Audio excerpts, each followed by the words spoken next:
हे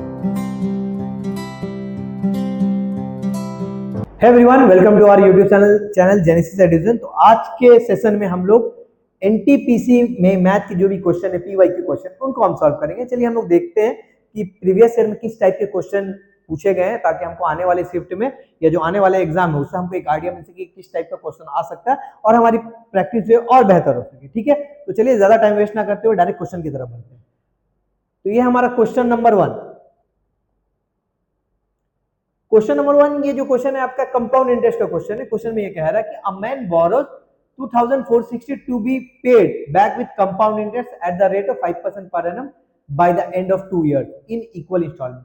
एक आदमी ने 2460 रुपए उधार लिया, ठीक है, और उधार लिया तो उसको क्या, अब उधार उसको चुकाना पड़ेगा विथ कंपाउंड इंटरेस्ट के साथ उसको चुकाना पड़ेगा पैसे जो भी है eight the rate of 5% per annum. अब 5% इंटरेस्ट भी देना पड़ेगा।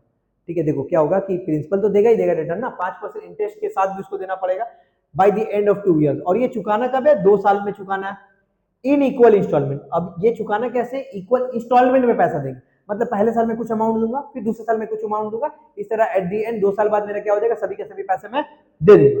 How much will each instalment, तो हर इंस्टॉलमेंट कितने रुपए का होगा, हर इंस्टॉलमेंट जो है कितने रुपए का होगा, ये मेरा क्वेश्चन पूछा। तो देखिए इस तरह क्वेश्चन को बनाते कैसे।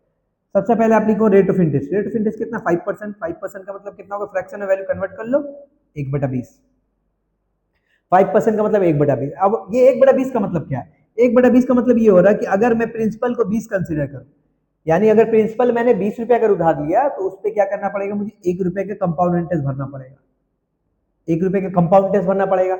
यानी मैं बोल सकता हूं अगर मैंने 20 रुपए उधार लिया तो मुझे चुकाना कितना है? 21 रुपए है। 20 प्लस 1 21, क्योंकि 20 रुपए तो आप दोगे ही दोगे ना, प्लस 1 रुपए इंटरेस्ट भी देना पड़ेगा। तो 20 रुपए उधार लियो तो विथ इंटरेस्ट आपको 21 रुपए चुकाना पड़ेगा। ठीक है, ये पहले साल में हुआ। पहले साल में मेरा क्या हो जाएगा? 20 से 21 हो जाएगा। अब दूसरे साल में क्या हो जाएगा, क्योंकि इंस्टॉलमेंट बोला 2 इक्वल इंस्टॉलमेंट पे, तो दूसरे साल के लिए आप क्या करो, दोनों का स्क्वायर कर दो। यानी अगर 400 रुपए प्रिंसिपल लिया है तो 441 रुपए क्या करना पड़ेगा, उसको इंस्टॉलमेंट चुकाना पड़ेगा। ठीक है, बेसिकली कुछ ना करो, 5% का मतलब 1/20, यानी अगर 20 रुपए लिया है उधार तो 21 रुपए चुकाना पड़ेगा। तो ये 1 साल के लिए हुआ पहला इंस्टॉलमेंट। दूसरे इंस्टॉलमेंट के लिए क्या करो, इसका स्क्वायर कर दो। अगर 3 इंस्टॉलमेंट बोला तो क्यूब कर देते हैं। ठीक है, देखो यहाँ पे क्या हुआ, ये हमारा हो गया, इसका ये प्रिंसिपल हो गया, ये मेरा हो गया इंस्टॉलमेंट हो गया, ये मेरा प्रिंसिपल हो गया, ये मेरा क्या हो गया, इंस्टॉलमेंट हो गया। अब लेकिन क्वेश्चन में क्या बोल रहा है कि दोनों इंस्टॉलमेंट इक्वल है, 2 इक्वल इंस्टॉलमेंट। कहीं से आपको इक्वल दिख रहा है?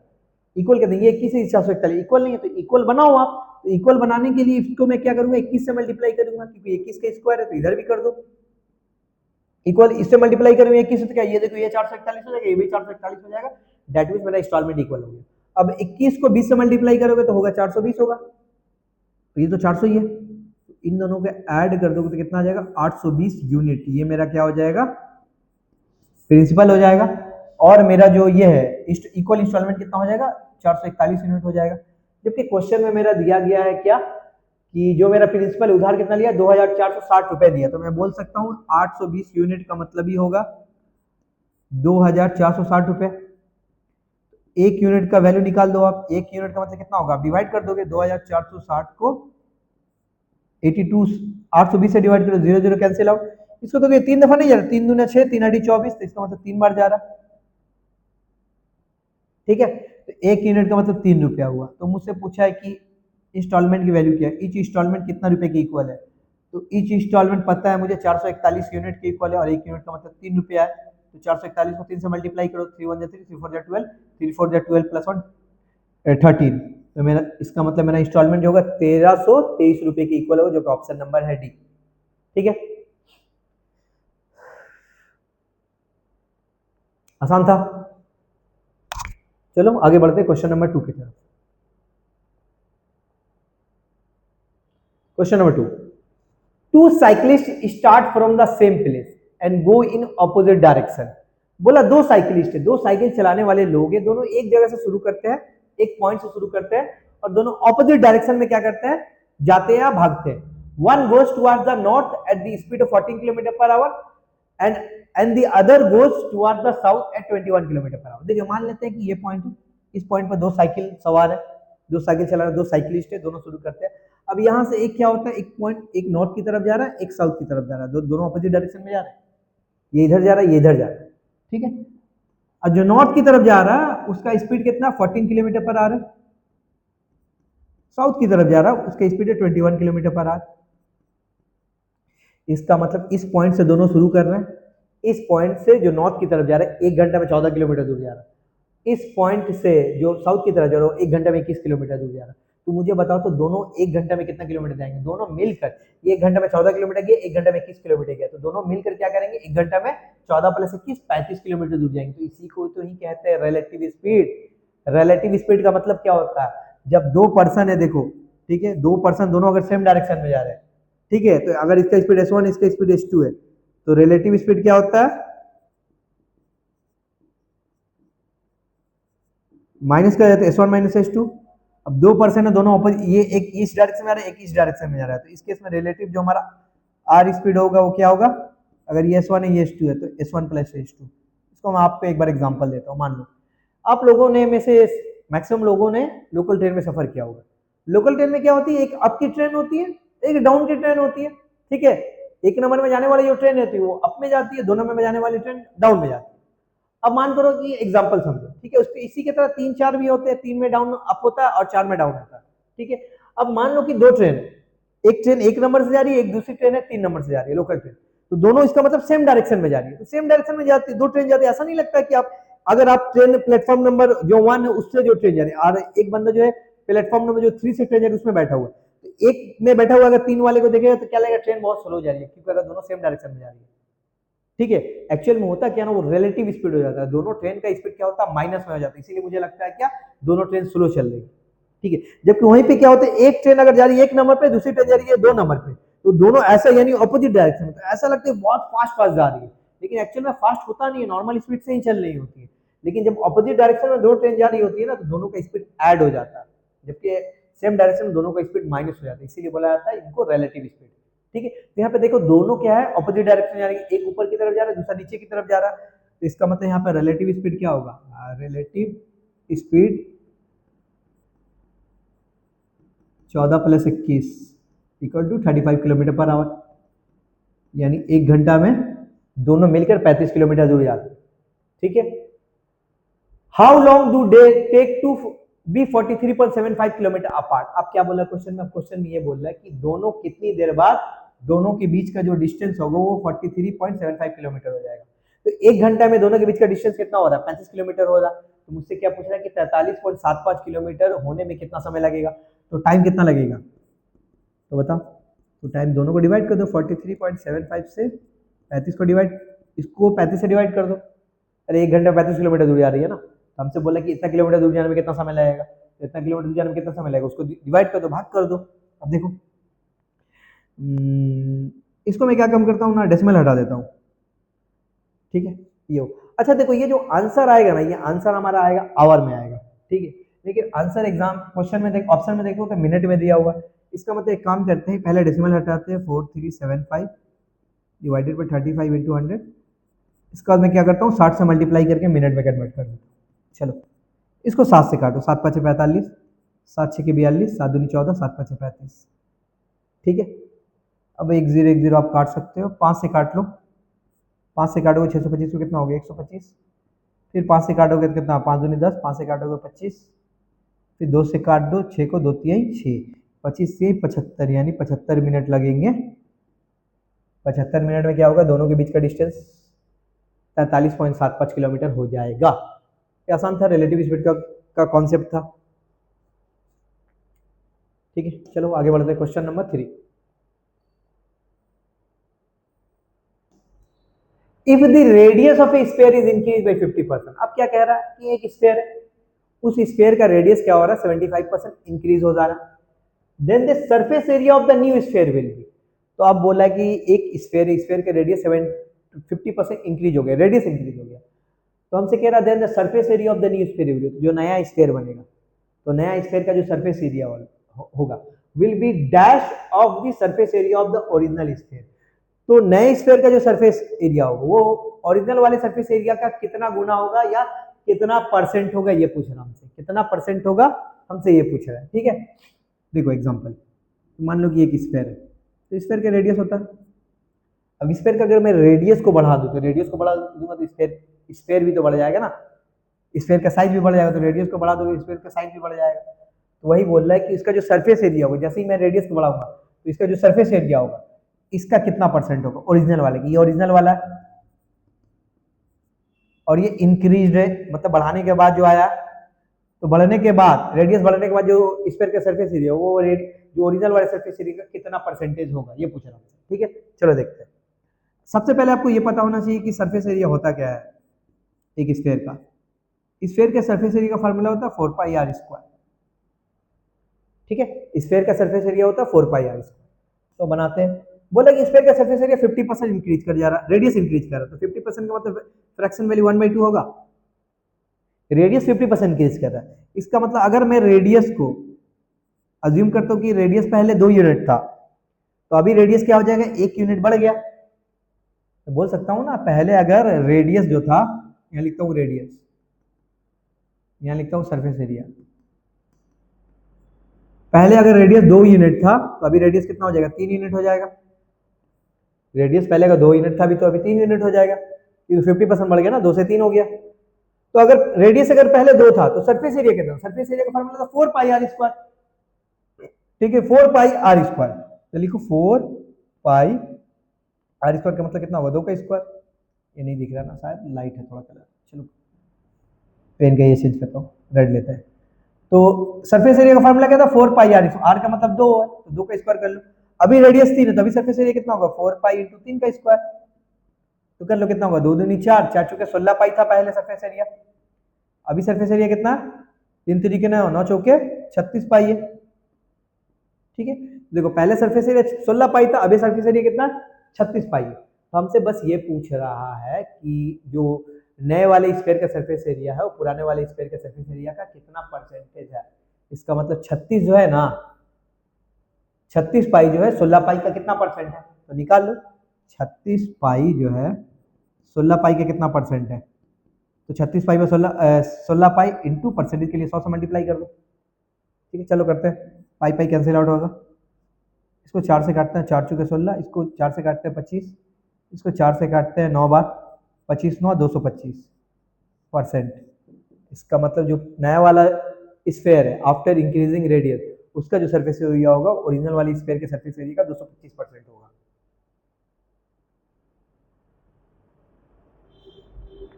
ठीक है, चलो क्वेश्चन नंबर 4।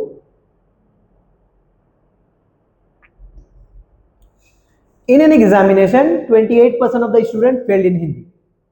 एक एग्जामिनेशन में क्या हुआ, 28% लोग जो है, 28% स्टूडेंट जो है हिंदी में फेल हो गए। Okay, and 32% failed in English, और 32% स्टूडेंट जो है इंग्लिश में फेल हुए।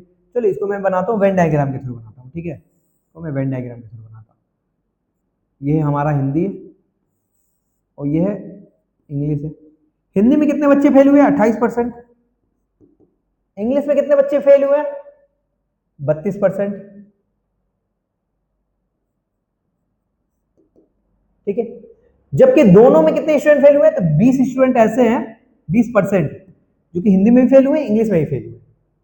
ठीक है, तो हमसे पूछ रहा है कि percentage of student who passed in both the exam, तो कितने परसेंट स्टूडेंट ऐसे हैं जो कि दोनों एग्जाम में पास हुए हैं। तो देखो इसको कैसे बनाएंगे। अच्छा देखो, 28% स्टूडेंट जो हिंदी में फेल हुए, ये फेल का, और 20% दोनों में फेल हुए। तो मैं अगर ये पूछूं आपसे कि सिर्फ हिंदी में कितने फेल हुए, देखो ये 20% जो है इसमें है ना, पूरा हिंदी में भी है ना, जबकि पूरा सर्कल का वैल्यू कितना 28% है, और इतना वाला पोर्शन जो है यहां से लेकर जो यहाँ तक है इसका वैल्यू 20% है। तो ये जो बाकी बच रहा है उसका वैल्यू कितना होगा, 8% होगा, क्योंकि 20 + 8 28 हो जाएगा। या ऐसे समझो आप कि 28% स्टूडेंट जो है हिंदी में फेल हुए, और 20% स्टूडेंट ऐसे जो हिंदी में ही फेल हुए, इंग्लिश में ही फेल हुए। तो मैं आपसे ये पूछना चाह रहा हूँ कि कितने परसेंट स्टूडेंट ऐसे जो कि सिर्फ हिंदी में फेल हुए, student fail in only in Hindi, तो 8% स्टूडेंट जो सिर्फ हिंदी में फेल हुए, बाकी 20% ऐसे जो हिंदी और इंग्लिश दोनों में फेल हुए। सिमिलरली कितने परसेंट स्टूडेंट ऐसे जो सिर्फ इंग्लिश में फेल हुए, तो 12% हो गए, 20 में से घटा दो। ठीक है, इसका मतलब ये हुआ कि 8% स्टूडेंट जो सिर्फ हिंदी में फेल हुए, 12% स्टूडेंट ऐसे जो सिर्फ इंग्लिश में फेल हुए, और 20% स्टूडेंट ऐसे हैं जो कि दोनों में फेल हुए। इसका मतलब ये बताओ तो कितने परसेंट स्टूडेंट ऐसे हैं जो फेल हुए हैं, एटलीस्ट हिंदी या इंग्लिश या दोनों में फेल हुए। तो 8% स्टूडेंट तो क्या है हिंदी में फेल हुए, 12% स्टूडेंट इंग्लिश में फेल हुए और 20% स्टूडेंट ऐसे हैं जो कि दोनों में फेल हुए। इसका मतलब ये फेल स्टूडेंट का परसेंटेज है, सबको जोड़ दूंगा तो 40% स्टूडेंट ऐसे हैं जो कि फेल हुए। जबकि मुझसे पूछ क्या रहा है कितने परसेंट स्टूडेंट ऐसे हैं जो पास हुए, तो बताओ कि पास स्टूडेंट कैसे हुए। तो हमको पता है कि कोई भी चीज़ होती है 100% होती है, तो 40% स्टूडेंट अगर पास हुए तो 100 में से 40% को घटा दो आप, इसका मतलब 60% स्टूडेंट ऐसे हैं जो कि पास हुए हैं, 60%, जो कि आंसर होगा हमारा सी। ठीक है, मैंने फेल निकाल दिया और 100 में से घटा दिया, तो क्या हो गया, पास वाले स्टूडेंट की संख्या मिल गई मुझे। नेक्स्ट देखते हैं क्वेश्चन नंबर 5। ठीक है, ए अलोन कैन फिनिश के टास्क इन 20 डेज। ए अकेले किसी काम को 20 दिन में करता है, while B alone can finish it in 15 days, जबकि बी अकेले उस काम को 15 दिन में करता है। They together work for 5 days. अब क्या बोला कि दोनों मिलकर 5 दिन तक काम करते हैं एंड स्टॉप्स, 5 दिन तक काम करने के बाद रुक जाते हैं। Then the rest of the work is finished by C, और बचे हुए काम को सी अकेले करता है अलोन इन 2 डेज, बचे हुए काम को सी अकेले 2 दिन में खत्म कर देता है। If they get paid ₹2400 for finishing the whole task, अगर इन तीनों को 2400 रुपया मिलता है काम को खत्म करने के लिए whole task, then find the difference between the daily wages of C and A. तो बताओ कि सी और ए के डेली वेज का डिफरेंस कितना है। अब देखो, अब ये क्वेश्चन है वेजेस वाला क्वेश्चन है, कि मतलब मान के चलो कि 3 पर्सन थे एबीसी, मैंने तीनों के एक काम दिया, बोला कि भैया मुझे घर बना, एक दीवार बना दो, तो काम वो लोग करेंगे, तो काम खत्म होने के बाद तो मुझे पैसे तो देने पड़ेंगे ना। अब सवाल ये है कि मैं पैसे को कैसे डिवाइड करूंगा, ए को कितना दूंगा, बी को कितना दूंगा, सी को कितना दूंगा। तो ऑब्वियस है कि जो जितना काम करेगा उसको इतने ही पैसे मिलेंगे, यानी जो ज्यादा काम करेगा उसको ज्यादा पैसे मिलेंगे, जो कम काम करेगा उसको कम पैसे मिलेंगे। ठीक है, यानी पैसे को मैं इफिशियंसी और टाइम के रेशियो में डिवाइड करूंगा। ठीक है, चलो देखते हैं, इसको पहले सॉल्व करता हूँ। लिखो, पहले मैं टोटल वर्क और इफिशियंसी निकाल देता हूं। ए किसी काम को 20 दिनों में करता है, बी उसी काम को 15 दिन में करता है, ए 20 दिन में, बी 15 दिन में। तो यहां से मैं क्या करता हूं, दोनों कैल्सियम लेकर टोटल वर्क निकाल देता हूं। आपको पता होना चाहिए क्या होता है। तो टोटल वर्क क्या होगा, दोनों कैल्सियम होगा, तो 15 और 20 कैल्सियम लोगे तो 30 आएगा, सॉरी 60 आएगा।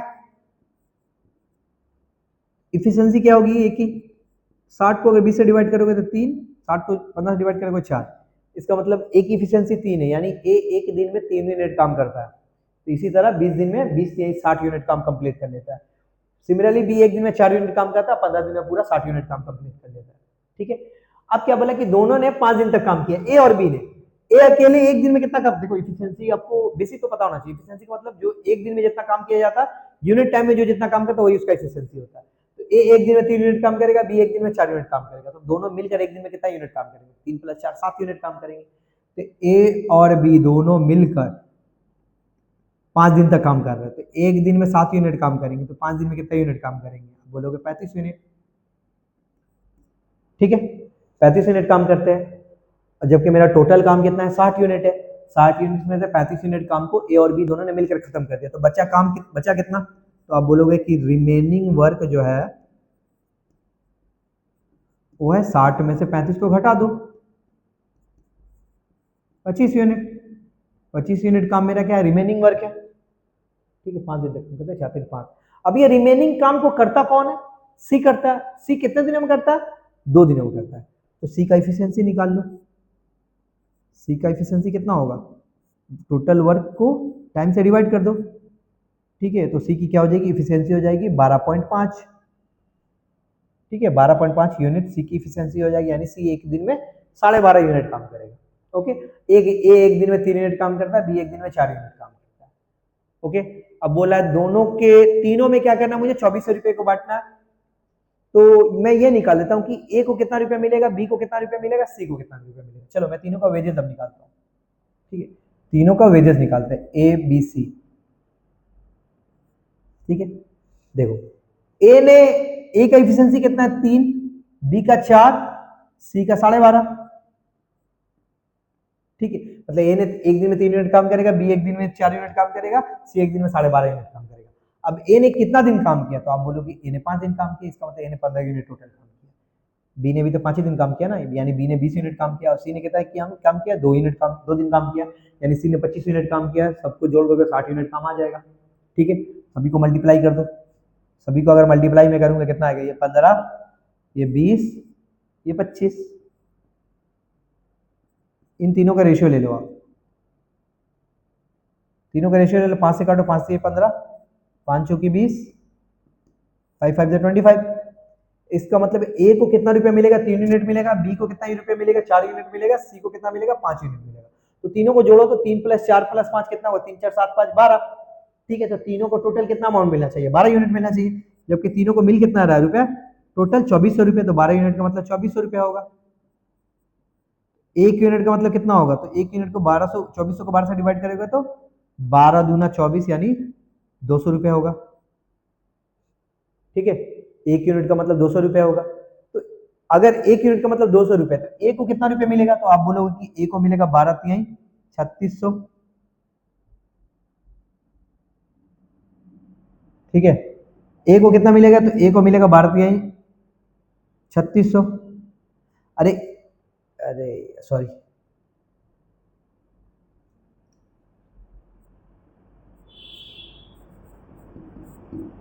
बारह यूनिट का मतलब 2400, तो एक यूनिट का मतलब 1200।